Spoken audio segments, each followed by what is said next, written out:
Lumayas ka ngayon din. Anong gagawin mo sa batang isisilang mo na walang ama?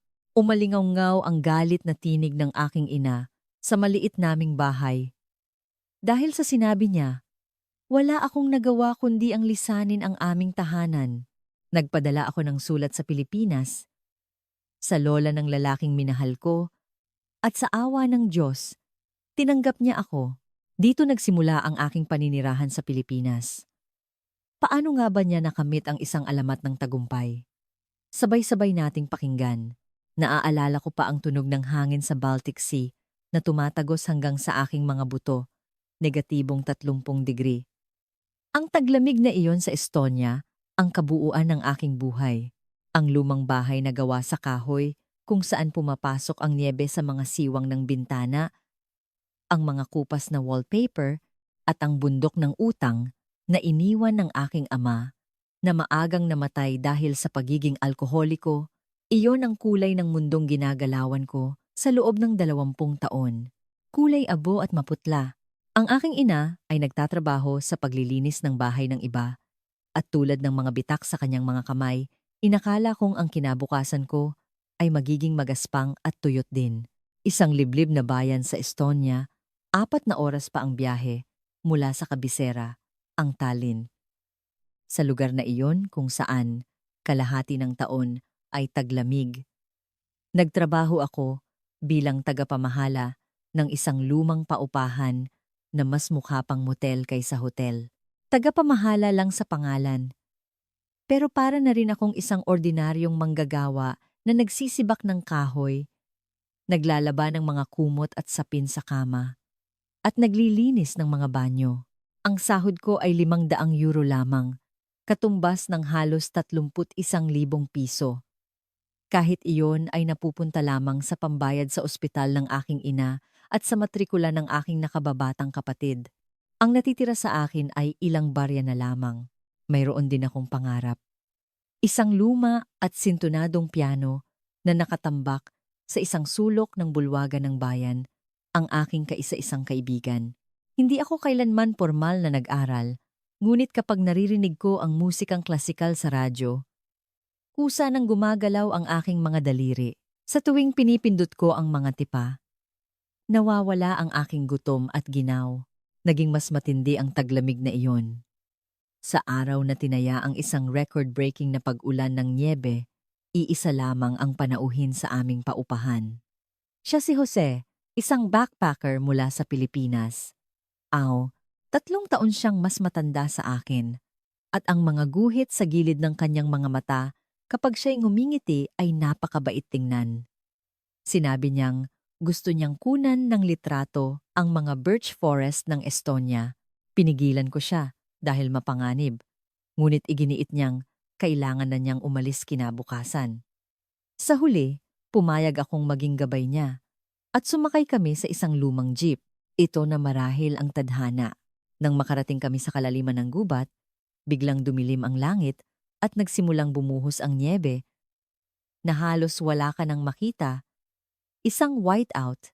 Ang mga gulong ng jeep ay bumaon sa niebe at umikot na lang sa lugar hanggang sa umubo ang makina at tuluyang namatay. Wala kaming magawa kundi manatili sa loob ng sasakyan. Mabilis na bumagsak ang temperatura at dahan-dahang natabunan ng niebe ang aming sinasakyan. Binalot ako ng takot. Sa isiping dito na kami mamamatay sa lamig, sunod-sunod na tumulo ang aking mga luha. Habang nanginginig ako, hinubad ni Jose ang kanyang makapal na jacket at isinuot ito sa akin. Huwag kang mag-alala, Anika. Darating ang tulong. Proprotektahan kita. Ang kanyang baluktot na Ingles ay hindi kailanman naging ganoon kalakas at kapanatag pakinggan. Kinuha niya mula sa kanyang bag ang mga tsokolate na inihanda niya bilang emergency food at isang termos ng mainit na kape. Sa gitna ng kadiliman, umasa kami sa init ng isa't isa upang malampasan ang gabi. Para pagaanin ang loob ko, ikinuwento niya ang kanyang pamilya sa Pilipinas. Ang lola ko, sa Mountain Province sa Pilipinas, gumagawa ng tapoy, isang tradisyonal na rice wine. Parang apoy ang ugali niya. Pero siya ang pinakamagaling sa buong Pilipinas. Isang araw, Ipapatikim ko sa'yo. Mayroong kaming mahigit 800 tapayan o malalaking banga na pinag-iimbakan. Pagdating ng anihan, namumukadkad ang mga sunflower. Sigurado akong magugustuhan mo kapag nakita mo. Ang kanyang mga mata ay mas nagniningning pa kaysa sa mga bituin sa kalangitan. Ang mga kwento tungkol sa Mountain Province na naririnig ko sa gitna ng malamig na taglamig ng Estonia ay parang isang kuwentong pambata. Marahil dahil sabay naming nilampasan ang bingit ng kamatayan. Nang dumating ang mga rescuer, malalim na ang pagtingin namin sa isa't isa. Pagbalik sa bayan, binago ni Jose ang kanyang schedule at nanatili pa ng 1 linggo. Namasyal kami sa bayang nababalutan ng nyebe at sa harap ng lumang piano, sabay kaming nakinig sa musika. Iyon ay parang isang panaginip. Hinawakan niya ang aking mga kamay na may bitak at sinabing, "Ang mga kamay na ito ay para sa pagtugtog ng piano. Sayang kung gagamitin lang sa paghawak ng basahan. Titiyakin kong makakatugtog ka ng piano balang araw." Nangako siyang babalik sa Pilipinas, aayusin ang kanyang trabaho sa kumpanya, hihingi ng pahintulot sa kanyang lola, at babalik para sa akin. Sa araw ng aming paghihiwalay sa paliparan, isinuot niya sa aking leeg ang kanyang scarf at niyakap ako ng mahigpit. "Hintayin mo ako, Anika. Babalik ako agad." Iyon na ang huli. Sa unang buwan matapos umalis si Jose, araw-araw kaming nag-uusap sa telepono. Tila abala siya pagdating sa Pilipinas. Ngunit lumipas ang Pebrero at pagsapit ng Marso, unti-unting dumalang ang aming komunikasyon hanggang sa tuluyan na itong naputol. Hindi na niya tinitingnan ang aking mga mensahe at kapag tinatawagan ko siya, isang recording na lang ang sumasagot. Noong una, nag-alala ako na baka na-aksidente siya. Ngunit habang lumilipas ang panahon, ang pag-aalala ay napalitan ng pakiramdam ng pagtataksil. Isa lang ba iyong panandali ang pag-ibig sa isang paglalakbay? Pinaglaruan lang ba niya ang isang mahirap na babaeng taga-probinsya? Gabi-gabi akong umiiyak hanggang sa makatulog. Ngunit totoo pala ang kasabihang hindi nag-iisang dumarating ang kamalasan. Naging kakaiba ang pakiramdam ng aking katawan. Ang amoy pa lang ng tinapay na dati kong paborito ay nagpapasuka na sa akin at palagi akong nakakaramdam ng pagod nang walang dahilan. Sa pag-aakalang baka nga, bumili ako ng pregnancy test sa botika. Malinaw na. 2 linya ang lumabas. Buntis ako. Gumuho ang mundo ko. Sa aming bayang karamihan ay Katoliko. Ang isang dalagang ina, lalo na kung anak ng dayuhan, ay itinuturing na isang makasalanan. Nang aminin ko ito sa aking ina, kumuha siya ng walis at hinampas ako. "Nasisiraan ka na ba ng bait? Sa ganitong kahirapan, magdadagdag ka pa ng bata? Lumayas ka ngayon din. Ipalaglag mo yan o umalis ka sa bahay na to. Hindi na ako makakaharap sa mga kapitbahay." Umalingaw-ngaw ang kanyang sigaw sa aming masikip na bahay. Naiintindihan ko ang kanyang nararamdaman. Buong buhay siyang nagdusa sa kahirapan, kaya't nais niyang magkaroon man lang ng normal na buhay ang kanyang anak, ngunit hindi ko kayang ipalaglag ang bata. Ito ang kaisa-isang alaala ng pagmamahal na iniwan sa akin ni Jose. Nag-empake ako. Wala akong patutunguhan. Ang tanging pera ko ay ang €500 na naipon ko para sa emergency. Nalilito ako. Hindi ko makontak si Jose. Lumalaki na ang aking tiyan. At hindi ko alam kung saan pupunta sa gitna ng malamig na taglamig. Noon, bigla kong naalala ang isang larawang ipinakita sa akin ni Jose. Isang larawan ng mga tapayan sa bakuran ng kanyang lola. Naalala kong sa isang sulok ng larawan, may nakasulat na address sa isang kahon ng delivery. Pinalaki ko ng pinalaki ang larawang nakasave sa cloud. Malabo ang imahe, ngunit bahagya kong nabasa ang mga salitang Mountain Province.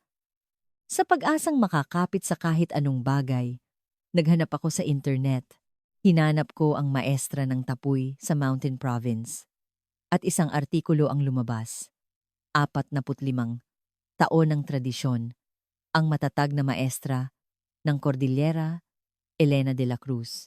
Sa larawan sa artikulo, ang lola ay mukhang strikto, ngunit mayroon siyang mga matang, katulad ng kay Jose. Nahanap ko ang address, nanginginig ang aking mga kamay habang nagsusulat ako ng liham. Ginamit ko ang isang online translator para isalin sa baluktot na Filipino ang aking kalagayan. Magandang araw po. Ako po si Anika mula Estonia. Dala ko po ang anak ni Jose. Hindi ko po siya makontak. Tulungan niyo po ako. Wala po akong mapuntahan. Isinama ko sa sobre ang aming larawan ni Jose at ang ultrasound photo. Pagkatapos kong ipadala ang sulat, bawat araw ay parang impyerno. Walang kasiguraduhan kung darating ang sagot at paano kung nagbago na sila ng address. Natutuyo ang dugo ko sa pag-aalala. Isang araw, habang nagtitiis ako sa isang murang paupahan at kumakain ng matigas na tinapay, isang hindi kilalang international call ang dumating. Hello? Isang magaspang na boses ang narinig ko mula sa kabilang linya.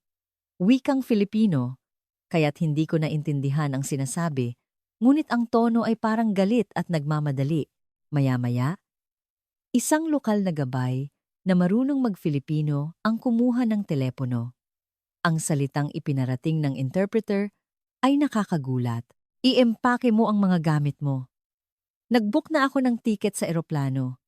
Hindi ko hahayaang isilang ang dugo ko sa ibang bansa. Pumunta ka rito agad. Bumuhos ang aking mga luha. Walang pagdududa, walang tanong na, "Sino ka? Baka scammer ka?" Ang mga salitang dugo ko lamang ang nagligtas sa akin. Makalipas ang ilang araw, sumakay ako sa eroplano patungong Maynila. Ito ang unang pagkakataon kong sumakay ng eroplano. Ang mga ulap sa labas ng bintana ay tila sumasalamin sa aking malabong hinaharap. Natatakot ako. Paano kung madismaya ang lola kapag nakita niya ako? Paano kung hindi pala ako gusto ni Jose? Ngunit para sa sanggol sa aking sinapupunan, kailangan kong maging malakas. Nang makarating ako sa Naya, sumakay ako ng bus. Pagkatapos ng 5 oras na biyahe, narating ko ang mountain province. Palubog na ang araw. Napakaganda ng lugar. Kabaligtaran ito ng kulay abong dagat ng yelo sa Estonia. Sa ilalim ng pulang takip silim, walang katapusang berdeng kabundukan ang nakalatag at ang amoy ng lupa at mga puno ay dumadampi sa aking ilong. Sa terminal ng bus, isang lola mula sa larawan ang sumalubong sa akin. Maliit ang pangangatawan, kulot ang buhok, at nakasuot ng simpleng duster. Mukha siyang nakakatakot. Nahihiya akong bumati. "Magandang araw po." Hindi siya nagsalita at tiningnan lang ako mula ulo hanggang paa. Ang kanyang tingin ay napakatalim na gusto ko nang tumakbo palayo. Ang mga tao sa paligid ay sumusulyap sa akin. Marahil dahil kakaiba ang aking asul na mga mata at blonde na buhok. Bigla, hinawakan ng lola ang aking kamay ng mahigpit. Ang kanyang mga kamay ay magaspang at matigas tulad ng balat ng pagong, ngunit nakakagulat na napakainit. "Pagod ka? Ano? Mahaba ang biyahe. Gutom ka na ba?" Kahit may punto siya at hindi ko naintindihan ang lahat, naramdaman ko ang init na nakatago sa kanyang magaspang na mga salita. Kinuha ng lola ang aking maleta at naunang naglakad. "Halika na, bilisan mo. Kumain na tayo." Ang bahay ng lola ay nasa isang burol na may tanawin ng mga bundok. Sa bakuran ng bahay na may bubong na yero, tulad ng sinabi ni Jose, daan-daang tapayan ang nakahilera. Para silang mga sundalong tumatanggap ng utos. Napakaringal. Mula sa isang sulok ng bakuran, naamoy ko ang tapoy, ngunit hindi ito masangsang. Sa halip, ito ay may kakaibang tamis at aroma. "Dito ang kwarto mo. Ayusin mo ang mga gamit mo, maligo ka at lumabas ka na." Ang silid na inihanda ng lola ay maliit ngunit malinis. Mula sa puting kumot na bagong laba, naamoy ko ang sikat ng araw. Ang silid ay mainit at pakiramdam ko'y natutunaw ang aking nagyayelong katawan. Ibang-iba ito sa lamig ng aking silid sa Estonia. Maya-maya, Nagdala ang lola ng hapunan. Isang mainit na sabaw ng sinigang, iba't ibang uri ng gulay, at inihaw na isda. Hindi ako pamilyar sa mga pampalasa, ngunit sa unang subo ko pa lang, bumuhos na naman ang aking mga luha. Ilang araw na akong walang ganang kumain dahil sa paglilihi, ngunit sa hindi malamang dahilan, madali kong nalunok ang pagkaing inihanda ng lola. Habang panay ang subo ko, tahimik lang siyang nakatingin. Pagkatapos, kumuha siya ng malaking piraso ng isda at inilagay ito sa ibabaw ng aking kanin. Kumain ka ng marami. Hindi ka nag-iisa. Dalawa kayong kumakain. Ang payat-payat mo, hindi pwede yan. Nang gabing iyon, sa unang pagkakataon sa mahabang panahon, nakatulog ako ng mahimbing sa aking panaginip. Nagpakita si Jose at ngumiti sa akin. Ngunit kinabukasan, nagsimula ang katotohanan. Hindi madali ang buhay nang hindi kami magkaintindihan. Gumigising si Lola Elena ng 4:00 ng umaga para asikasuhin ang mga tapayan at pumunta sa pagawaan. Gusto ko sanang tumulong, kaya't maaga rin akong gumising, ngunit iwinagayway lang niya ang kanyang kamay. Anong gagawin mo dyan? Nabuntis ka. Magpahinga ka sa kwarto. Huwag kang magpilit. Dahil sa kanyang pagsaway, wala akong nagawa kundi manatili sa silid. Bukod doon, ang mga tingin ng mga taga-nayon ay parang mga tinik. May dumating daw na dayuhan sa bahay ni Aling Elena. Malaki ang tiyan. Sino kaya ang ama? Baka may ginawang kalokohan. Yung apo niyang si Jose. Manugang na asulang mata, paano sila magkakaintindihan? Sa tuwing nakikita nila ako sa palengke, naririnig ko ang kanilang mga bulungan. Narinig ko rin ang mga mapanirang salita tulad ng galing Russia o binili. Pero nagkunwari akong hindi naiintindihan ng Filipino at yumuko na lang. Parang pinipiga ang puso ko. Kung sana'y nandito lang si Jose para ipagtanggol ako, ngunit wala pa ring balita mula sa kanya. Sa tuwing tinatanong ko si Lola Elena tungkol kay Jose, iniiwasan niya ang aking tingin at iniiba ang usapan. Nasa business trip. Abala kaya hindi makatawag. Maghintay ka lang. Hindi ako kumbinsido, ngunit wala akong magawa kundi ang maniwala sa kanya. Sa mga panahong iyon, si Lola Elena mismo ang nagtanggol sa akin. Isang beses, habang nasa palengke kami, isang tindera ng isda ang kumausap sa akin. Aba, marunong ka bang mag-Filipino? Saan ka galing? Si Jose, walang anino. Ikaw lang mag-isang pumunta rito. Habang natataranta ako, suminghal ang tindera at ipinagsabi sa mga ibang tindero, tingnan nyo, pati si Aling Elena, kumuha ng dayuhan na hindi alam ang pinanggalingan. Nasisiraan na yata ng bait. Noon, biglang sumulpot si Lola Elena at inihampas ang hawak niyang tangkay ng sibuyas sa mesa ng tindera. Tumahimik ka nga! Manugang ko yan! Huwag na huwag mong pagsasalitaan ng kung ano-ano ang mahalagang taong ito, kung hindi. Isusupalpal ko sa bibig mo itong sibuyas! Sa nakakatakot na sigaw ni Lola Elena, biglang tumahimik ang buong palengke. Dahil kilala siyang matapang at istrikta, walang nangahas na sumagot. Galit na hinawakan ni Lola Elena ang aking kamay at umalis kami sa palengke. Pinagpapawisan ang kamay niyang nakahawak sa akin. Magaspang niyang sinabi, "Huwag kang magpapaapi. May kasalanan ka ba? Manugang ka ng pamilyang ito at dala mo ang susunod na henerasyon. Itaas mo ang noo mo. Kapag may nagsalita sa'yo, banggitin mo ang pangalan ko. Naintindihan mo?" Habang sinusundan ko ang likod ni Lola Elena sa daan, tahimik akong umiiyak. Ito ang unang pagkakataon na naramdaman ko ang pagiging kampante sa isang dayuhang lugar. Isang walang kondisyong pagtatanggol na hindi ko man lang naranasan mula sa sarili kong ina sa Estonia. Ang magaspang na pagmamahal na iyon ang nagpatatag sa akin. Lumipas ang panahon, lalong lumaki ang aking tiyan, at ang mga sunflower ng Mountain Province ay namukadkad. Sa mga libreng oras, nag-aaral ako ng Filipino at nagsimulang tumulong sa trabaho ni Lola Elena dahil hindi ako pwedeng magbuhat ng mabibigat. tumulong ako sa paglilinis ng mga tapayan. Noong una, sinisigawan ako ni Lola Elena na nakakaabala lang ako, ngunit nang makita niyang maingat kong pinapakintab ang mga banga, lihim siyang napangiti. Aba, magaling ka pala sa gawaing kamay. Akala ko, ang mga dayuhan ay burara. Isang papuri lang mula sa kanya ay parang nakuha ko na ang buong mundo. Isang hapon, habang naglilinis ako ng bahay dahil nasa bulwagan ng barangay si Lola Elena, pumasok ako sa sala. Habang nagpupunas, isang sobre na nahulog sa sulok ng aparador ang nakakuha ng aking pansin.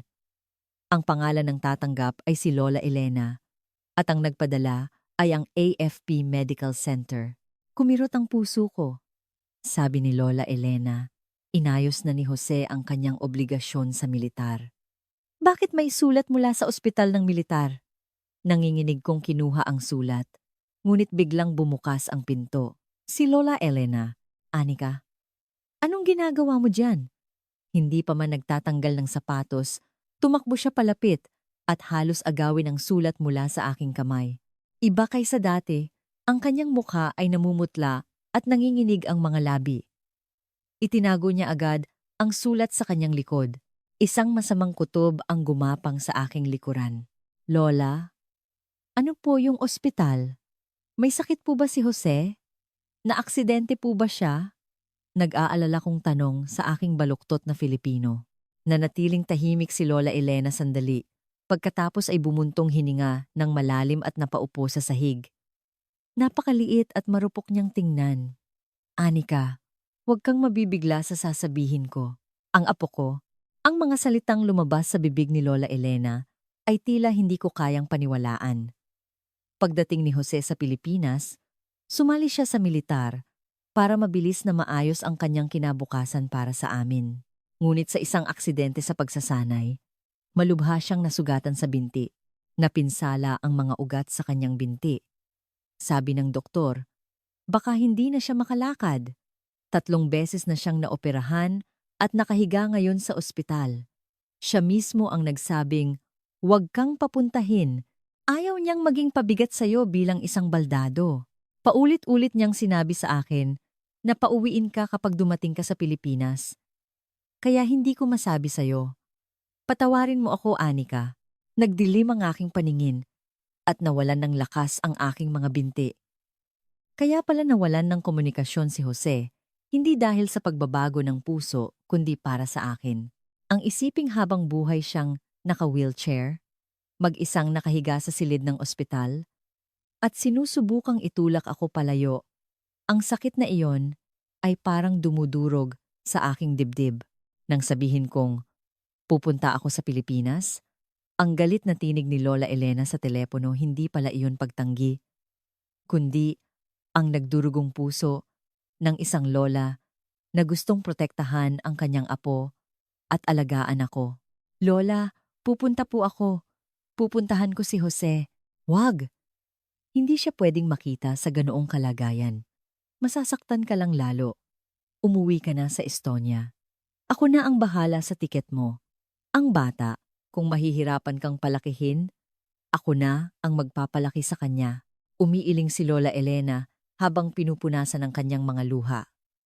Ngunit hindi ako nagpatinag. Hindi po.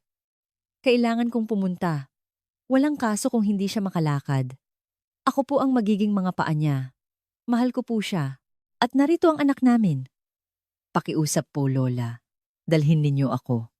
Yumakap ako sa luma at maluwag na duster ni Lola Elena. Kung paanong iniligtas ako ni Jose mula sa bagyo ng niebe, pagkakataon ko namang iligtas siya. Sa aking pag-iyak at pakiusap, tuluyan nang bumigay si Lola Elena at napaiyak na rin. Niyakap namin ang isa't isa at umiyak ng matagal. Sige na nga, pumunta tayo. Kailangan ninyong magkita para magkaroon ng katapusan. Bukas, pupunta tayo ng Maynila. Nang gabing iyon, hindi ako makatulog. Sa labas ng bintana, ang mga bundok ng Cordillera ay naliligo sa liwanag ng buwan. Lumabas ako sa bakuran. Ang liwanag ng buwan ay tumatama sa mga tapayan at ang tunog ng mga wind chime ay maririnig. Sa isang sulok ng bakuran, sa may bodega kung saan nakatambak ang mga lumang gamit, nakita ko ang isang lumang piano na natatakpan ng trapal. Marahil, ito ang tinutugtog ni Jose noong bata pa siya. Parang may humila sa akin palapit. Inalis ko ang trapal. Maingat kong binuksan ang takip ng piano na puno ng alikabok. Sinubukan kong pindutin ang isang tipa. Sintonado at hindi perpekto. Ngunit isang malinaw na tunog ang pumunit sa katahimikan ng gabi. Ang tunog na iyon na palihim kong tinutugtog sa bulwagan ng bayan sa Estonia. Sa hindi maipaliwanag na dahilan, ang tunog ng piano na iyon ay nagbigay sa akin ng lakas ng loob. Jose, maghintay ka. Papunta na ako. Hinding-hindi na kita iiwang mag-isa. Hinimasimas ko ang aking malaking tiyan at nangako, sa dayuhang lupang ito, susubukan kong ipaglaban ang aking buhay, kasama ang matatag na suporta ni Lola Elena, ang sanggol sa aking sinapupunan at ang pag-asang muling natagpuan sa piano. Haharapin ko si Jose bukas. Kahit ano pa ang kanyang itsura, handa na ako. Ako ay isang malakas na ina at isang maipagmamalaking manugang na Pilipina. Dito, magsisimula ang tunay kong kwento. Kinaumagahan, sumakay kami ni Lola Elena sa isang bus patungong Maynila. Isang pulang araw ang sumisikat sa labas ng bintana, ngunit ang aking puso ay tila naliligaw sa kadiliman. Ang pag-alog ng upuan ay umaakyat sa aking katawan, kasabay ng kabog ng aking dibdib. Mahigpit na hawak ni Lola Elena ang aking kamay. Ang init mula sa kanyang magaspang na kamay, na buong buhay na naghalo ng bigas at naglinis ng mga banga, ang sumusuporta sa aking nanginginig na katawan. Tumingin si Lola Elena sa labas ng bintana, bumuntong hininga, at nang hindi ako nakatingin, marahan niyang hinimas ang aking kamay gamit ang kanyang hinlalaki. Kung hindi dahil sa kanyang tahimik na pag-alo, marahil ay bumaba na ako sa bus at tumakas. Pagkatapos ng halos 9 oras na biyahe, narating namin ang AFP Medical Center. Ang amoy ng sawdod ay tumusok sa aking ilong habang tinatahak namin ang pasilyo patungo sa room 505. Namuti ang aking mga buko habang hawak ang doorknob. Huminga ako ng malalim at binuksan ang pinto. Tahimik ang silid. Isang ward na para sa 6 na tao, ngunit lahat ng kurtina ay nakasara. Sa tabi ng bintana, naroon si Jose. Mas payat siya kaysa noong huli kaming magkita sa paliparan sa Estonia. Nakasabit ang maraming bote ng dextrose at tulala siyang nakatingin sa labas. Nang maramdaman niya ang aming pagdating, lumingon siya. Nang magtama ang aming mga mata, ang kanyang mga mata ay nanginig na parang may lindol. Anyika. Hindi makapaniwalang sabi ni Jose, ngunit bigla niyang hinila ang kumot para takpan ang kanyang mga binti. Pagkatapos ay sumigaw siya. Umuwi ka na! Bakit ka nandito? Bakit? Ang kanyang boses ay hindi galit, kundi isang hiyaw ng paghihirap. Ang desperadong pride ng isang taong ayaw ipakita ang kanyang sirang katawan sa taong mahal niya. Isang sigaw na naglalaman ng pait na ayaw niyang maging pabigat. Lumapit si Lola Elena at 3 beses na tinapik ang kanyang likod. Ang layo ng nilakbay niya mula sa ibang bansa, ganyan ang isasalubong mo? Tao ka pa ba? Kahit sa sigaw ni Lola Elena, hindi nagtaas ng mukha si Jose. Nanginginig lang ang kanyang mga balikat habang umiiyak. Dahan-dahan akong lumapit sa kanya. Hinawakan ko ang kanyang kamay na mahigpit na nakakapit sa kumot. Sinubukan niyang pumiglas, ngunit hindi ko binitawan. Jose, tingnan mo ako. Ako to, si Anika. Ang Anika na iniligtas mo sa snowstorm. Dahan-dahan niyang itinaas ang kanyang mukha. Basang-basa ng luha, ngunit naroon pa rin ang malinaw na mga matang minahal ko. Anika, baka hindi na ako makalakad. Baka habang buhay na akong naka-wheelchair. Ayokong maging pabigat sa'yo. Bata ka pa. Humanap ka ng mabuting lalaki. Tinabunan ko ng aking kamay ang kanyang bibig. Ang panginginig ng kanyang mga labi ay direktang naramdaman ko sa aking palad. Huwag mong sabihin yan. Hindi ang mga paa mo ang minahal ko. Minahal ko ang puso mo na nagligtas sa akin sa bagyo, ang mainit mong kaluluwa. Kung hindi ka makalakad, bubuhatin kita. Ako ang magiging mga paa mo. Kinuha ko ang kanyang kamay at inilagay sa aking tiyan. Naramdaman yata niya ang pagsipa ng sanggol dahil nagulat si Jose. Nararamdaman mo ba? Anak natin to. Kung susuko ang tatay niya, paano na siya? Hindi ba't tatlo na tayo sa pamilya? Noon, niyakap ako ni Jose sa baywang at humagulgol. Ang tunog na parang alulong ng isang nasasaktang hayop ay pumuno sa silid. Umiyak din ako at si Lola Elena. Ang hangin sa silid ay nabasa ng luha, ngunit hindi na iyon luha ng kawalan ng pag-asa, kundi simula ng isang bagong pag-asa. Mula sa araw na iyon, nagbago si Jose. Ang mga matang tila sumuko na sa buhay ay muling nagkaroon ng kislap. Nagsimula ang kanyang mahirap na rehabilitasyon. Umiiyak ako araw-araw habang pinapanood ko siyang basang-basa ng pawis, sinusubukang tumayo habang nakakapit sa parallel bars. Nagrenta si Lola Elena ng isang apartment malapit sa ospital at masigasig na nagluluto at nagdadala ng pagkain. Kahit malaki na ang aking tiyan, hindi ako umalis sa tabi ni Jose. Sabi ng doktor, isang himala raw. Hindi niya akalain na ganoon kalaki ang nagagawa ng lakas ng pamilya. Pagkalipas ng 5 buwan, sa halip na wheelchair, nakakalakad na si Jose gamit ang saklay. Hindi pa perpekto, ngunit sa sarili niyang lakas, lumabas siya sa pinto ng ospital. Bumalik kami sa Mountain Province. Ang mga bundok na muli naming nakita ay mas maningning pa kaysa dati. At sa tag-araw, isang malusog na batang lalaki ang isinilang. Pinangalanan namin siyang Hiraya, isang sinaunang salitang nangangahulugang bunga ng pag-asa. Nang isilang si Hiraya, ganap na nagbago ang kapaligiran sa bahay. Si Lola Elena ay abala buong araw sa pag-aalaga sa kanyang apo sa tuhod at si Jose, dahil sa responsibilidad bilang isang ama, ay mas naging masigasig sa kanyang rehabilitasyon. Ngayon, ako naman, ayoko nang maging isang dayuhang manugang na tumatanggap lang. Nagpupuyat ako para magmemorya ng mga salita at nanonood ng mga programa sa TV para ayusin ang aking punto. Pagkalipas ng 1 taon, naging sapat na ang aking kaalaman para sa pang-araw-araw na pakikipag-usap at muli kong inilabas ang lumang piano mula sa bodega.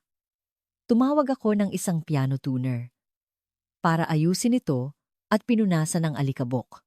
Isang hapon, pagkatapos patulugin si Hiraya, umupo ako sa harap ng piano. Naaalala pa ng aking mga daliri. Ang nocturne ni Chopin ay sumabay sa hihip ng hangin ng Cordillera at umalingaw-ngaw sa bakuran. Si Lola Elena na naglilinis ng mga banga at si Jose na nagsasanay maglakad ay parehong napatigil at napatingin sa akin.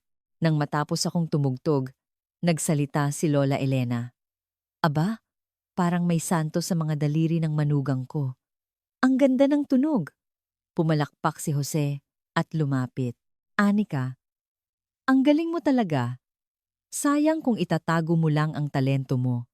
Dahil sa kanilang suporta, nagkalakas ako ng loob.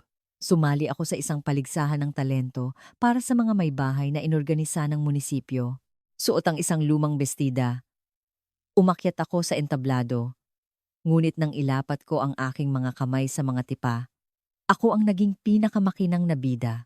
Nang matapos ang aking pagtatanghal, umugong ang malakas na palakpakan mula sa mga manonood. Nanalo ako ng grand prize. Mas masaya pa kaysa sa premyong pera ang pagkilala ng mga taga-nayon na itinataas ang kanilang hinlalaki at nagsasabing, ang galing pala magpiano ng dayuhang, yan. Ang mga tingin na dati ipuno ng bulungan ay napalitan ng paghanga. Mabilis na kumalat ang balita. May alok na magturo sa isang music school, ngunit tinanggihan ko. Sa halip, ginawa kong isang maliit na piano classroom ang isang bahagi ng paggawaan ng tapoy ni Lola Elena. Pinangalanan ko itong Anikas Piano. Noong una, 2 bata lang mula sa kapitbahay ang aking estudyante. Ngunit nang kumalat ang balitang magaling, mabait, At masigasig akong magturo, nagsimulang dumating ang mga bata mula sa mga kalapit na bayan. Hindi ako tumigil doon. Masarap talaga ang tapoy ni Lola Elena, pero ang problema ay ang paraan ng pagbebenta. Umaasa lang siya sa palengke at sa mga suki na paminsan-minsan bumibisita. Ginamit ko ang aking talento dahil ang Estonia ay isang bansang maunlad sa IT. May kaalaman ako sa basic video editing. Gabi-gabi, kinukunan ko ng video si Lola Elena habang gumagawa ng tapoy. Ine-edit ito at nilalagyan ng piano music na ako mismo ang tumutugtog bilang background. Ang pamosong tapoy na pinasarap ng melodiya ng piano. Ang kakaibang konsepto na ito ay biglang sumikat sa YouTube at Facebook. Wow! Anong klaseng video to? Ang ganda!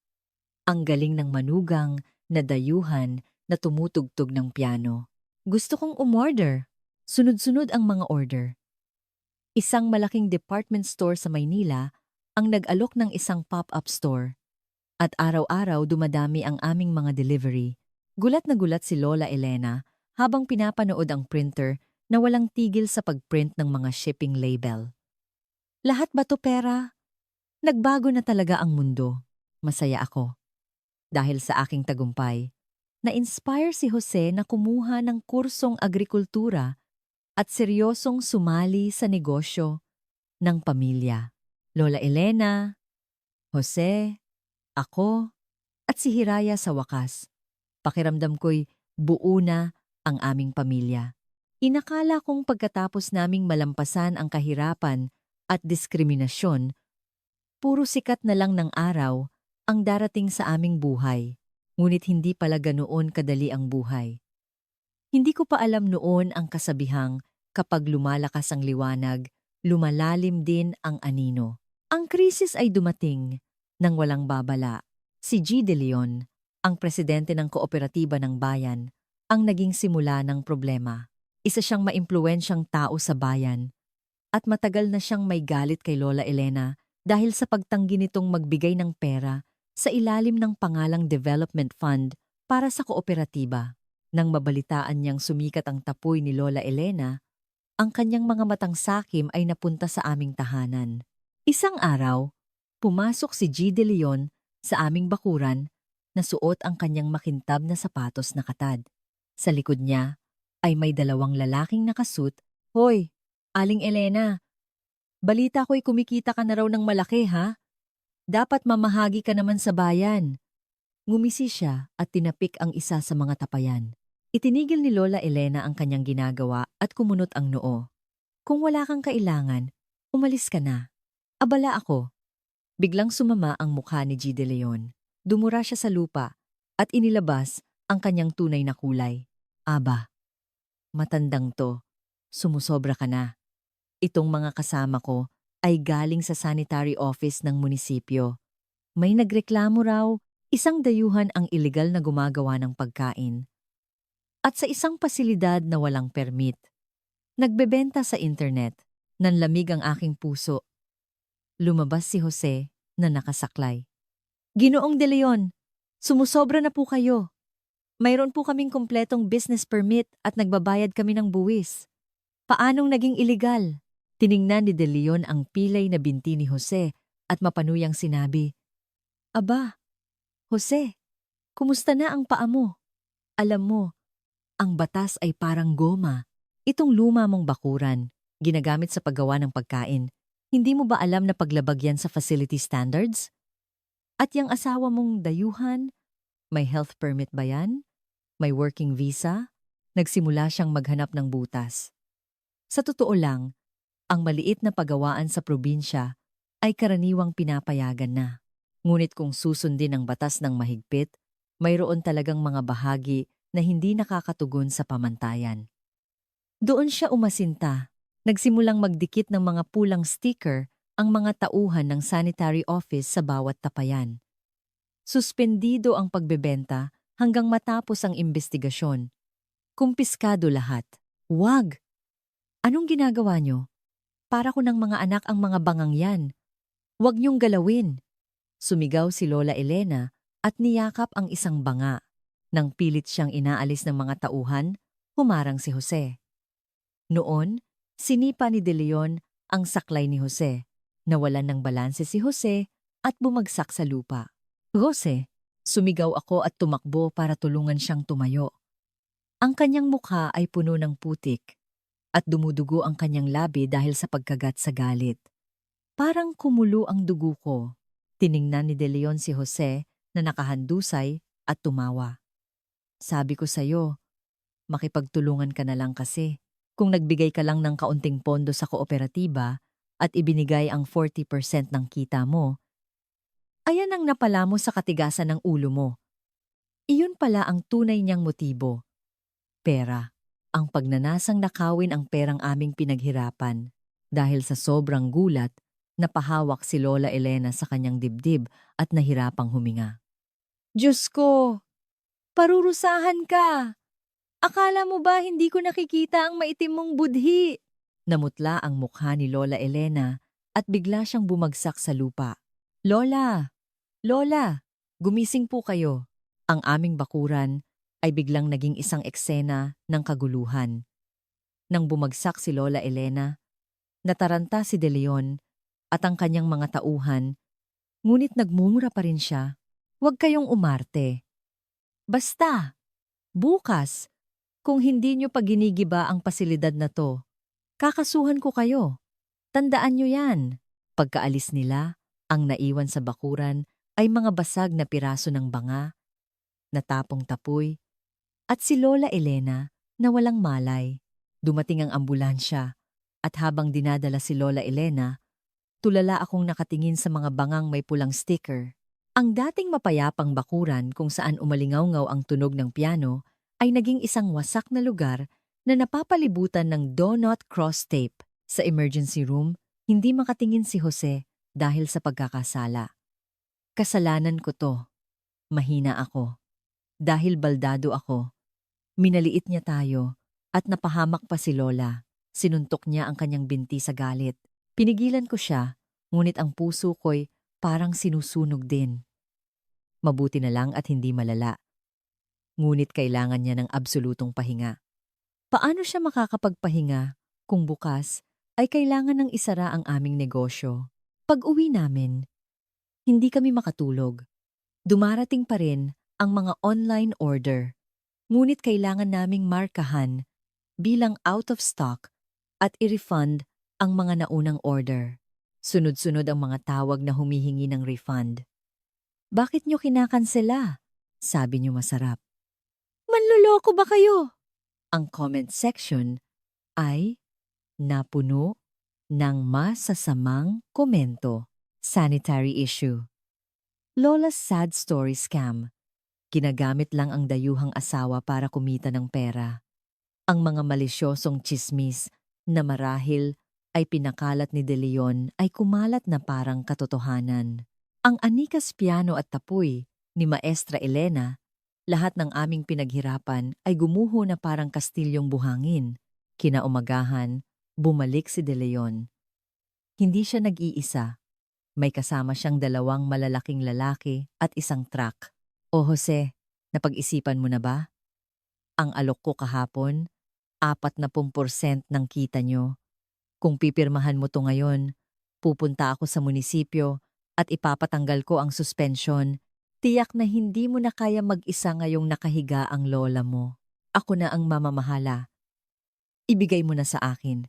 Hayagan niyang sinusubukang agawin ang aming negosyo. Ang paggawaan na 45 taong pinaghirapan at pinrotektahan ni Lola Elena ay ibibigay sa isang taong tulad niya? Hinding-hindi. Hindi po. Hinding-hindi namin ibibigay. Umalis na po kayo! Sumigaw si Jose, ngunit tumawa lang si De Leon. Hindi mo yata naiintindihan ang sitwasyon. Ang pagawaan nyo ay isang illegal structure, kaya't pwede itong ipa-demolish. Pasalamat ka't hindi pa ako tumatawag ng bulldozer. Ang mga kasama niyang malalaking lalaki ay lumapit ng may pagbabanta. Sinipa nila ang aking piano na natatakpan ng trapal. Ano to? Panggatong. Kailangan munang alisin ang mga basurang to. Wag po. Wag niyong galawin. Tumakbo ako at hinarangan ng piano. Iyon ang aking pangarap, ang aming pangako ni Jose, at ang pag-asa ng aming pamilya. Ngunit marahas akong itinulak ng isang lalaki. Bumagsak ako sa lupa, at nagasgasan, at dumugo ang aking tuhod. Anika! Sinubukang lumapit ni Jose, ngunit inagaw ng isa pang lalaki ang kanyang saklay at itinapon. Bumagsak si Jose nang padapa sa putik. Tiningnan kami ni De Leon at ngumisi. Sana nakinig na lang kayo noong una. Kung hindi nyo pipirmahan ang kontrata, ipagigiba ko ang bahay na tugamit ang bulldozer. Tinapakan nila ang saklay ni Jose at umalis. Nakahandusay sa putik, wala kaming masabi. Umiiyak si Hiraya sa loob ng silid. Tahimik ang mga bangang may pulang sticker. Nasa ospital si Lola Elena, napilayan si Jose, at binastos ang aking piano. Ang batas, ang gobyerno, ang mga taga-nayon, walang kumakampi sa amin. Nakakaawang hindi ko na kayang umiyak. Mas malamig at mas nakakatakot pa kaysa noong matrap kami sa nyebe sa Estonia. Pakiramdam ko'y napapalibutan kami ng pader. Walang matatakasan. Sinuntok ni Jose ang lupa at umalulong. Kung may lakas lang sana ako, hindi tayo magagawang ganito ng gagong yon. Umalingaw-ngaw ang kanyang sigaw sa bakuran, ngunit malamig na hangin lang ang sumagot. Niyakap ko ang aking dumudugong tuhod at tiningnan ang aking refleksyon sa basag na piraso ng banga. Dito na ba magtatapos ang lahat? Hanggang dito na lang ba ang kaligayahang pinangarap ko sa Pilipinas? Mula sa malayo, parang naririnig ko na naman ang tunog ng truck ni De Leon. Ang takot na baka bukas ay tuluyan ng mawala, ang lahat ay sumasakal sa aking leeg. Hindi ako makahinga. Ang takot na umaabot hanggang lalamunan, parang ang malamig na pag-iisa noong maiwan akong mag-isa sa gitna ng nyebe sa Estonia. Nakatulala akong nakaupo sa putik, nakatingin sa langit na walang pakialam sa aming kalagayan. Ang pigil na iyak ni Jose ang bumasag sa katahimikan, tumutusok sa aking tainga na parang punyal. Sa bawat panginginig ng kanyang balikat, parang hinihiwa rin ang aking puso. Ang dugo mula sa aking gasgas na tuhod ay tumuyo na sa aking damit, ngunit ang pisikal na sakit ay balewala kumpara sa realidad na aming kinakaharap. Ang mga bangang may pulang sticker ay parang mga bilanggo na hinatulan ng kamatayan. Sa loob ng mga bangang iyon, nakapaloob ang 46 ang taon ng buhay ni Lola Elena, ang pawis ni Jose, at ang aking taimtim na panalangin na mabuhay sa dayuhang lupang ito. At ang lahat ng iyon ay gigibain ng bulldozer bukas, isang katotohanang hindi ko matanggap. Magdamag akong hindi natulog. Nang pumasok ang maputlang liwanag ng bukang liwayway sa mga siwang ng bintana, nagpasya ako. Hindi ako pwedeng maupo na lang at magpatalo. Ang lugar na ito na pinilit protektahan ni Lola Elena kahit na nasa bingit ng kamatayan, ang tahanan ng aming pamilya na ipinaglaban ni Jose, kahit pilay hindi ko ito hahayaang maging laruan ng mga taong walang kaluluwa. Nag-iwan ako ng sulat sa tabi ng unan ni Jose. Kinuha ko mula sa kaibuturan ng aparador ang pinakamaayos kong damit. Luma at laos na bestida, ngunit gusto kong planstahin ang aking lukot-lukot na dignidad. Pumunta ako sa palengke ng bayan. Iyon ang araw ng Mountain Province Agri-Festival at iyon din ang araw ng ultimatum ni De Leon. Malinaw na plano niyang isapubliko ang ilegalidad ng aming negosyo sa harap ng mga taga-nayon at mga opisyal ng munisipyo para gawing lehitimo ang kanyang pangaagaw. Hindi lang ang negosyo ang target niya, kundi ang aming pangalan. At doon, sa lungga ng Leon, ako mismo ang papasok. Maaga pa lang, magulo na sa palengke. Ang amoy ng sariwang isda, ang bango ng mga niluluto, at ang sigawan ng mga tindero ay naghahalo-halo. Ngunit sa akin, lahat ng ingay na iyon ay parang tawanan na ng iinsulto. Sa gitna ng festival, sa isang entablado, nagtipon ang mga tao, at sa gitna, nakatayo si G. De Leon na may hawak na mikropono, suot ang isang plansadong suit. Ang kanyang makintab na mukha ay nagpapakita ng kayabangan ng isang nagwagi. Mga kagalang-galang na kababayan, ang ipinagmamalaki nating tapoy ng Mountain Province, kailangan na ng pagbabago. Paano natin maipagmamalaki Ang isang produktong gawa sa isang maruming lugar, walang permit, at ng isang dayuhan na hindi man lang natin maintindihan. Ito ay isang kahihiyan sa buong bansa. Umalingaw-ngaw ang kanyang boses. Narinig ko ang mga bulungan. Oo nga, sabi sa balita, marumi raw ang pagkakagawa. Naloko yata si Aling Elena. Maling manugang ang kinuha kaya nasira lahat. Bawat bulong ay parang kutsilyong tumutusok sa aking dibdib. Kinagat ko ang aking labi at sumingit sa gitna ng mga tao. Sandali lang po! Hindi po totoo yan!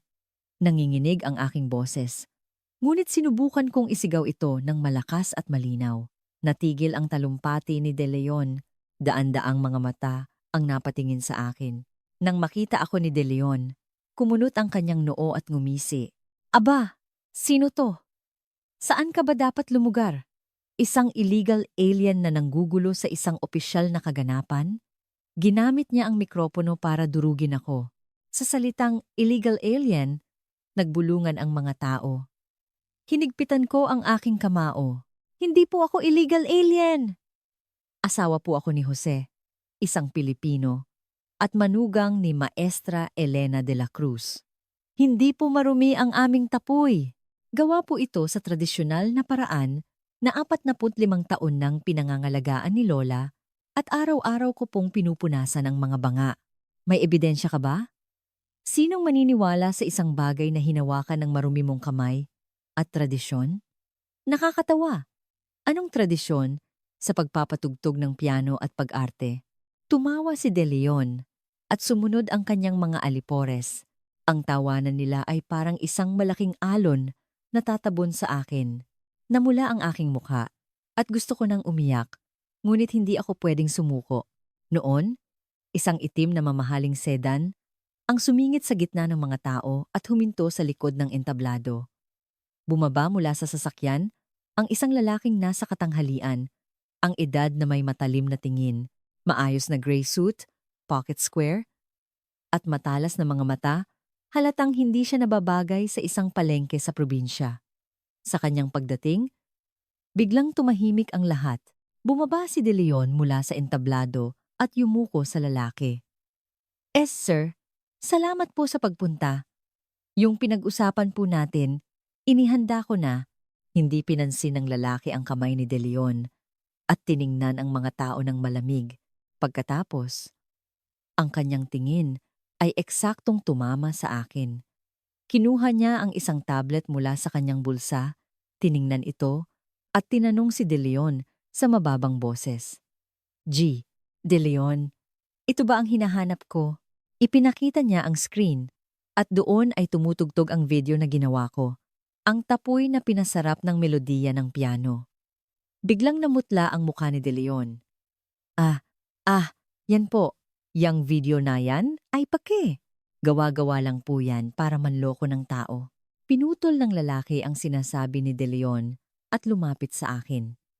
Ang tunog ng kanyang sapatos na katad sa lupa ay kasabay ng kabog ng aking dibdib. Huminto siya sa aking harapan at tiningnan ako mula ulo hanggang paa. Isang tingin na sumusuri, ngunit kalmado. Ikaw ba si Anika? Opo, ako si Jitan mula sa M Group, Distribution Department. Interesado kaming ilagay ang tapoy niyo sa premium line ng aming mga department store.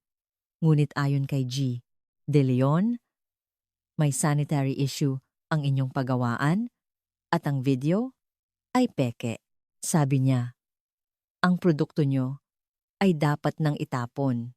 M Group, ang pinakamalaking distribution company sa Pilipinas.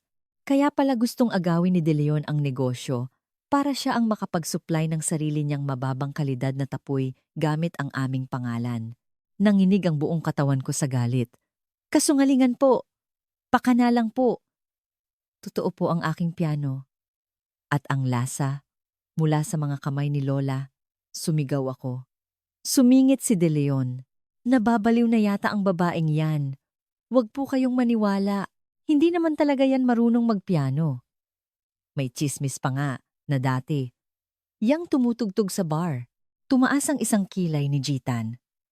Tiningnan niya kami ni De Leon Pagkatapos ay itinuro ang isang lumang piano na nakatambak sa gilid ng entablado. Isang lumang upright piano na bakbak na ang pintura at naninilaw na ang mga tipa, kinuha mula sa bulwagan ng barangay para sa festival. Ang boses ni Jitan ay maikli at tiyak. Ang pagtugtog mo sa video, ang damdaming iyon, patunayan mong hindi ito peke.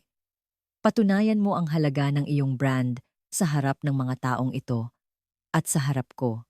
Kung hindi mo magawa, maniniwala ako kay G. De Leon na isa kang manloloko at aalis na ako.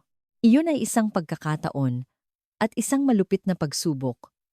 Daan-daang mapanuring mga mata, maingay at maalikabok na palengke at isang lumat sintunadong piano. Paano ako makakapagtanghal ng makabagbag damdamin sa ganitong kondisyon? Nakangisi si De Leon. Sige, subukan mo! Baka martsa lang ng prosesyon ang kaya mong tugtugin. Sumigaw ang mga tao ng panunukso. Nanginginig ang aking mga binti. Gusto kong tumakas. Ngunit noon, mula sa likod ng mga tao, nakita ko si Jose, nakasaklay, puno ng putik, tumatakbo palapit. Tiningnan niya ako at isinigaw sa pamamagitan ng hugis ng kanyang bibig. Kaya mo yan, Anika. Ipakita mo sa kanila. Ang kanyang taimtim na tingin ang muling nagpaalab sa apoy na halos mamatay na sa aking dibdib. Huminga ako ng malalim. Pumasok sa aking baga ang alikabok at amoy ng palengke, ngunit kasabay ng pagbuga ko ng hangin, itinulak ko palabas ang aking takot. Umugong ang lumang upuan ng piano. Inilagay ko ang aking mga kamay sa mga tipa. Ang malamig na plastik, ang alikabok sa pagitan ng mga tipa. Ipinikit ko ang aking mga mata. Unti-unting nawala ang ingay ng palengke. Sa aking isip, ang tahimik na gubat ng Estonia, ang tunog ng hangin sa gabing iyon ng snowstorm, at ang tanawin ng mga bundok ng Cordillera ay nag-isa. Naalala ko rin ang simpleng himig na kinakanta ni Lola Elena habang naglilinis ng mga banga. Lahat ng iyon ang pinagmulan ng aking musika. Pinindot ko ang unang nota. Isang sintunado, magaspang na tunog ang umalingaw-ngaw sa palengke. Hindi tumigil ang bulungan ng mga tao. Sintunado! Narinig ko. Ngunit hindi ako huminto. Isang piyesa ni Chopin, ngunit hindi ordinaryo. Inareglo ko ito. Isinama ang melodiya ng isang katutubong awit ng Pilipinas. Ang aking kaliwang kamay ay mabigat na tumugtog ng mga arpedyo, ipinipinta ang mga bundok ng Cordillera. Ang malalim na tunog ay gumapang mula sa lumang piano at nagsimulang kumatok sa dibdib ng mga tao. At ang aking kanang kamay ay nagsimulang tumugtog ng malungkot ngunit magandang melodiya ng katutubong awit. Sa bawat pagpindot, ibinuhos ko ang kalungkutan ng isang dayuhan, ang pasasalamat sa isang biyenan, ang pag-ibig sa isang asawa, at ang paglaban sa isang mundong gustong dumurog sa amin. Sumayaw ang aking mga daliri sa mga tipanang napakabilis.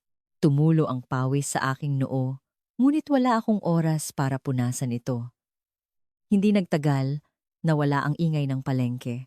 Ang tunog ng mga kutsilyo, ang sigawan, ang tawanan ni De Leon, lahat ay nawala.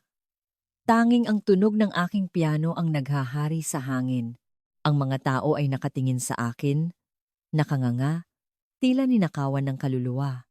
Ang pagtugtog ay umabot sa kasukdulan. Ang huling nota, ang pinakamataas na do, pinindot ko ng napakahina ngunit napakatagal. Tinggeg, inilagay ko ang aking mga kamay sa ibabaw ng mga tipa, huminga at yumuko, ganap na katahimikan. Isang katahimikang hindi kapani-paniwala para sa isang lugar na puno ng daan-daang tao. Nang itaas ko ang aking ulo, isang palakpak ang bumasag sa katahimikan. Plak, plak, plak. Si G! Tan! Ang lalaking kalmado, nawala ang kanyang seryosong ekspresyon at dahan-dahang pumalakpak habang seryoso akong tinitingnan. Ang tunog na iyon ang naging hudyat. Muling umandar ang oras. Sumabog ang hiyawan. May sumigaw ng bravo at ang mga tindera sa palengke ay nagsimulang pumalakpak. Si De Leon ay nakanganga sa hindi makapaniwalang ekspresyon, habang si Jose ay humahagulgol habang nakasaklay. Hindi iyon isang simpleng pagtatanghal. Iyon ay ang talaan ng desperadong pakikibaka ng isang dayuhang manugang laban sa diskriminasyon at isang deklarasyon ng tagumpay. Isang patunay na sa harap ng tunay na talento, nawawalan ng kapangyarihan ang lahi, nasyonalidad, at prejudice. Malamig na sinabi ni G. Tan, kay De Leon G. De Leon, ito ba ang tinatawag mong panloloko? Isang pagtatanghal na nakakapagpagalaw ng puso ng mga tao? Mababa ang kanyang boses, ngunit ang galit dito ay sapat na para patahimikin ang lahat. Pinagpawisan ng todo si De Leon at hindi malaman ang gagawin. Sir Tan, palabas lang po yan para manloko ng tao. Biglang may lumipad. Ang tindera ng isda sa tabi ay hindi na nakatiis at ibinato ang hawak niyang isda sa paanan ni De Leon. Walang hiya ka! Tao ka ba? Saan mo nakuha? Yang kasinungalingan mo. Nakita namin lahat. Nakita namin kung paano niya linisin ang mga banga tuwing umaga. Sa sigaw ng tindera, sumabog ang galit ng mga taga-nayon. Oo nga, G. De Leon. Akala mo ba hindi namin alam na ginigipit mo sila dahil sa inggit? Ikaw din ang nagsumbong sa munisipyo, di ba? Tinuro nila si De Leon at sumigaw. Ang galit ng mga tao ang gumuho sa pader ng kasinungalingan na itinayo niya na mula ang mukha ni De Leon at parang isang dagang naghahanap ng lungga, tumakas siya sa gitna ng mga tao. Lumapit sa akin si G. Tan at inilahad ang kanyang kamay. Binibining Anika. Ang iyong pagtatanghal ngayon ay ang pinakataos puso sa lahat ng narinig ko. Ang M Group ay hindi lang naghahanap ng masarap na produkto.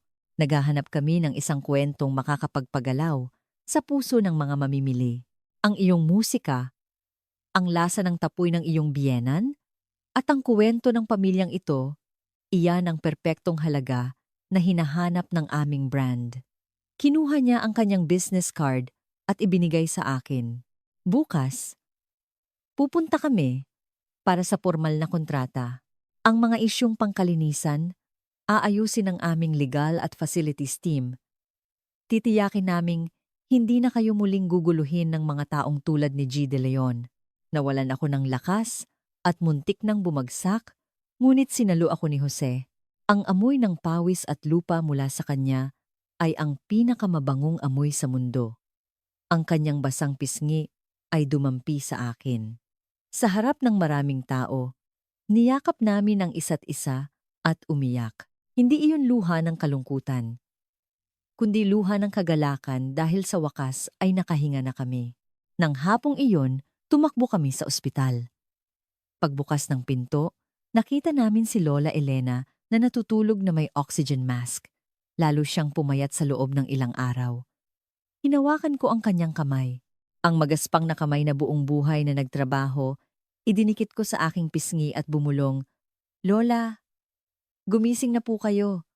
Nanalo po kami. Umalis na po ang masasamang tao. May kontrata na po kami sa malaking kumpanya. Wala na pong manggugulo sa atin. Tumulo ang aking luha sa kanyang kamay. Noon, bahagyang gumalaw ang kanyang mga daliri at dahan-dahang iminulat ang kanyang mga mata. Tumingin siya sa akin at kay Jose. Lola, nagkamalay na po kayo. Mula sa ilalim ng oxygen mask, bumuka ang kanyang bibig. Inilapit ko ang aking tainga at narinig ang isang mahinang boses. Ang mga banga. Ayos lang ba? Kahit sa bingit ng kamatayan, ang mga banga pa rin ang inaalala niya. Hindi ako makapagsalita. Tumango ako ng paulit-ulit at hinigpitan ang hawak sa kanyang kamay. Opo, ayos lang po. Yayaman na po tayo, Lola. Isang luha ang namuo sa gilid ng kanyang mata at dumaloy sa kanyang kulubot na pisngi. Isang linggo ang lumipas. Sa tulong ng M Group, nagsimula ang pagkukumpuni ng aming pagawaan. Ang lumang bodega ay giniba at pinalitan ng isang modernong pasilidad. Ang lupa sa bakuran ay nilagyan ng mga bloke. At ang lugar ng mga banga ay nilagyan ng glass dome. Lumipas ang 1 taon. Ang Anikas Piano Tapuy ay nasa mga department store na sa buong bansa at naging isang premium brand na laging sold out. Dahil may pera na kami, nakapagparehab si Jose sa isang sikat na ospital sa Maynila. At ngayon ay nakakalakad na siya gamit ang isang tungkod lamang. Si Hiraya ay tumatakbo na sa bakuran at naging anino na ni Lola Elena, ngunit mayroon pa ring puwang sa aking puso. Ang aking ina sa Estonia.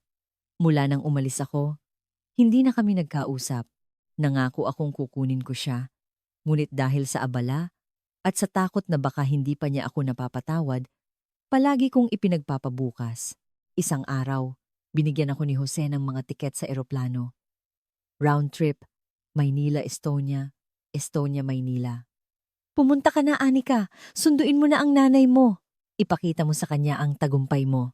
Hindi ako makapagsalita sa lalim ng kanyang pag-unawa at niyakap ko siya. Makalipas ang ilang araw, nasa harap na kami ng bahay ng aking ina sa Estonia. Ang lumang bahay na gawa sa kahoy. Nanginginig ang aking kamay habang kumakatok. Bumukas ang pinto at lumabas ang aking ina. Mas tumanda siya sa loob ng 1 taon. Nang makita niya ako, nabitawan niya ang kanyang hawak na basket. Anika! Tumakbo siya palabas ng walang sapin sa paa at niyakap ako. Patawarin mo ako, anak. Nawala ako sa sarili noon dahil sa ayaw ko sa kahirapan. Gusto kong maging maayos ang buhay mo kaya naging malupit ako. Patawarin mo ako. Isinubsob niya ang kanyang mukha sa aking dibdib at umiyak na parang bata. Niyakap ko rin siya at umiyak. Lumapit si Jose at inakbayan ang aking ina. At sa baluktot na Ruso sinabi, "Okay lang po, Mama. Sumama na po kayo sa amin sa Pilipinas."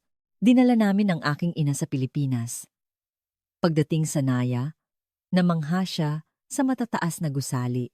Pagdating sa Mountain Province, sa malawak na berdeng kabundukan at sa magandang bahay, hindi siya makapagsalita. Ngunit ang pinaka-emosyonal na sandali ay ang pagkikita nila ni Lola Elena. Nakaupo si Lola Elena sa beranda, ngunit tumayo siya nang makita ang aking ina. Dalawang inang hindi magkaintindihan, nagkaharap. Isang ina mula sa liblib na Estonia at isang matapang na lola mula sa Pilipinas. Magkaiba ang buhay at wika, ngunit pareho ang mga kamay na kulubot dahil sa pagsasakripisyo para sa mga anak. Unang hinawakan ni Lola Elena ang kamay ng aking ina. Nanay ni Anika, salamat sa pagdating. Salamat sa pagpapalaki sa aming manugang. Habang buhay naming tatanawin na utang na loob ito. Tila naintindihan ng aking ina ang sinabi ni Lola Elena at umiiyak na hinawakan din ang kamay niya at yumuko. Espasibo, espasibo, salamat. Nang gabing iyon, nagkaroon kami ng malaking salo-salo sa bakuran. Nagluto si Lola Elena ng tinola at ang aking ina naman ay nagluto ng tradisyonal na stew ng Estonia. Ang amoy ng tapoy at ng mga pampalasa ng stew ay naghalo, tumatakbo si Hiraya sa pagitan ng dalawang lola.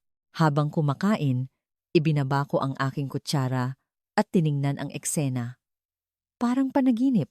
Ako, na muntik nang mamatay sa lamig, ngayon ay nasa ilalim ng mainit na sikat ng araw, kasama ang dalawang ina, asawa, at anak. Pagkatapos ng hapunan, umupo ako sa harap ng piano.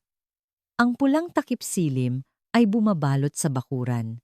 Magkatabing nakaupo sa beranda sina Lola Elena at ang aking ina habang si Jose ay nakatingin sa akin. Inilagay ko ang aking mga kamay sa mga tipa. Ang tutugtugin ko ay Amazing Grace. Amazing Grace, how sweet the sound that saved a wretch like me. Sa bawat pagpindot, ang mga pagsubok ay nag-flashback. Ang lamig ng Estonia, ang 2 linya sa pregnancy test, ang takot sa Pilipinas, ang pangmamata ng mga tao, at ang araw na binasag ang mga banga. Ngunit lahat ng sakit na iyon ay naging hagdanan para sa kaligayahang ito. Sa aking buhay na parang disyerto, si Jose ang naging ulan. at si Lola Elena ang naging matabang lupa. Ngayon, ako ay isang punong malalim ang ugat, namumunga ng magandang musika. Nang matapos ako, sabay na pumalakpak ang aking ina at si Lola Elena. Ang kanilang palakpak ay mas malakas pa kaysa sa anumang paligsahan. Lumapit si Jose, inilagay ang kanyang kamay sa aking balikat at nagtanong, "Masaya ka ba?" Ngumiti ako ng malapad at tumango. "Oo, sobra. Tapos na ang taglamig ng buhay ko. Kasama ka. Araw-araw ay tagsibol. Umihip ang hangin. Hindi amoy ng dagat, kundi amoy ng lupa, mga puno, mabangong tapoy, at isang bahagyang amoy ng piano. Ngayon, alam ko na, ang buhay ay parang isang hindi inaasahang buhawi.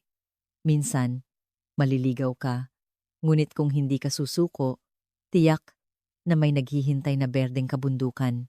Ako si Anika, hindi na ang mahirap na dalaga mula sa Estonia. Ako ang manugang na nagbabantay sa 800 tapayan sa Mountain Province, isang minamahal na asawa at isang pianistang CEO na tumupad sa kanyang mga pangarap. Kayo ba ay dumadaan sa mahirap na panahon ngayon? Pakiramdam niyo ba'y nasa loob kayo ng isang madilim na tunnel?